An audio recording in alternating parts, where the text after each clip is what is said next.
Luto tayo ng tilapia, iluluto natin sa kamyas. Ito na yung kamyas, sili, tsaka kamatis. Lalagyan din natin ng patis. Hiwain muna natin yung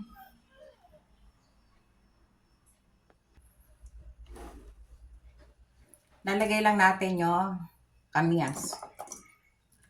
Kamyas, kamatis, tsaka yung siling panigang. Lagyan natin ng asin. Tsaka konting patis.